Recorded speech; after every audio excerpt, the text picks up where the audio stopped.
Well, thank you very much. It's a great pleasure to be here today with all of you on this very important subject. And I think if I had one point that I would want to stress, both with respect to Camp Ashraf, but also with respect to the larger issue of the opposition to the regime in Tehran and to the general political situation, I think we are at a moment of real urgency. I think for a variety of reasons I'll discuss that we're going to come to some dispositive moments in connection with the regime in Tehran, likely within the next year.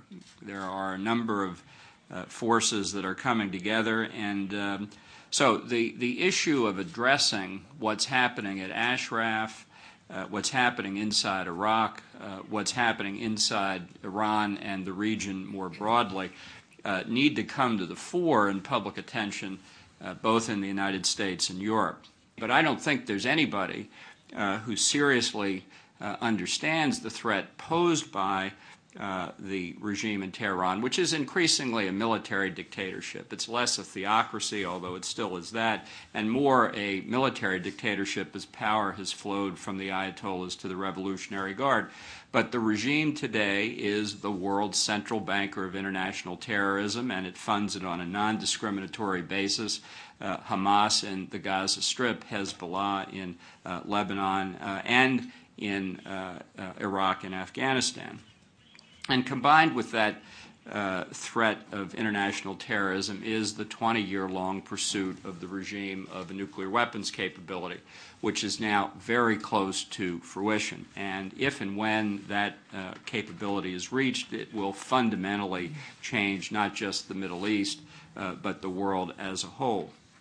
And has been one of the reasons why it's been so important to try and stop the regime from getting a nuclear weapons capability, not simply counting on deterrence after the fact.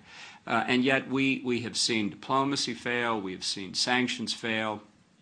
The regime has been shaken. That's all to the good. But let me just point out to you that North Korea is the world's most heavily sanctioned regime, and it has exploded 2 nuclear devices and just revealed to the world a few weeks ago a major new uranium enrichment facility and a construction of a new nuclear weapons plant. So if you're determined to nuclear reactor, if you're determined to get nuclear weapons, sanctions may be and it may represent increased cost, but they're not going to stop you from your objective. So what is the situation we face today dealing with the regime in Tehran, dealing with the legitimate opposition to it, dealing with the humanitarian situation at Ashraf?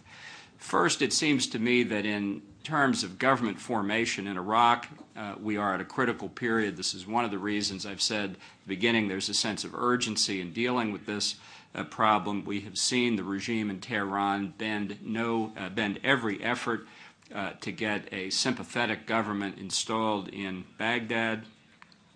I don't think we yet know fully how that will turn out, but this is a matter of concern, I think, not just in the region but around the world.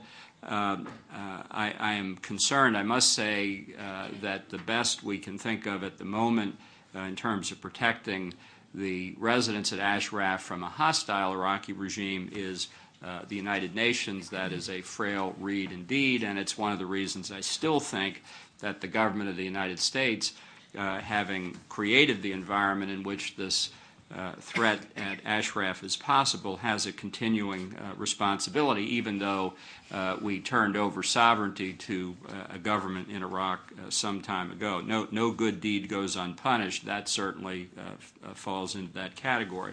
But there are circumstances in the United States which have changed dramatically too, and we will see in January the House of Representatives shift in control to the Republican Party, and it will bring to the chairmanship of the House Foreign Affairs Committee Ileana Ros-Lehtinen, who has been a very, very strong advocate of delisting the MEK as a terrorist organization and a very strong advocate of the rights of the people at Camp Ashraf. Not to say that Howard Berman and Brad Sherman and others on the other side of the aisle haven't been concerned as well, but Ileana Ros-Lehtinen is less concerned about the feelings of the White House when she conducts her hearings and brings administration officials up and pushes resolutions that can highlight the concerns for the people at Ashraf and hopefully create some possibilities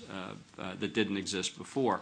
I think this is also a moment when we need to talk much more seriously in the U.S. and in Europe about the importance of regime change in Tehran.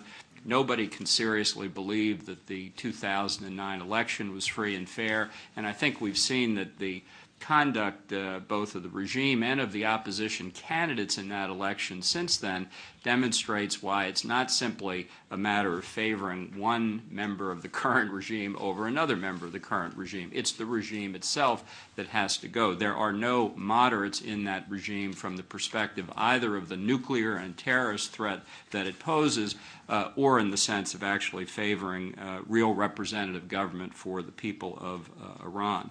I think the policy of the government of the United States, and I would hope our friends in Europe, ought to be clear and unambiguous that we want regime change in Iran to give the people of that country an opportunity to express their preferences freely in free and fair elections, and the sooner that happens, the better. Now, the question I think that that many of you are most specifically concerned with here is what's going to happen with the terrorist designation for the MEK in the United States. It's been removed in every European country. The European Parliament has spoken.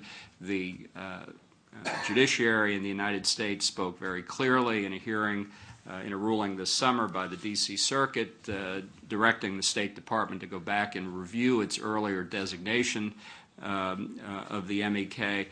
And essentially, based on statements by the Justice Department in the course of that hearing, there's no new information, at least no new unclassified information, that would warrant that designation continuing.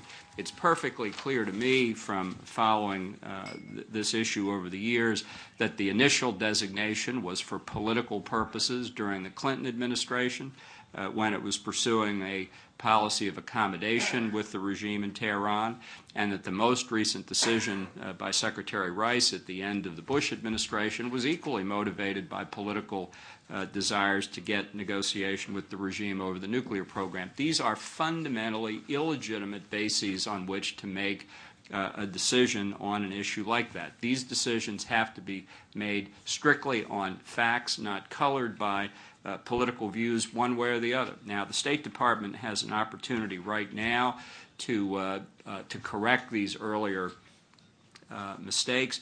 I'm not aware of any facts that would support designation under the statutory and regulatory formula.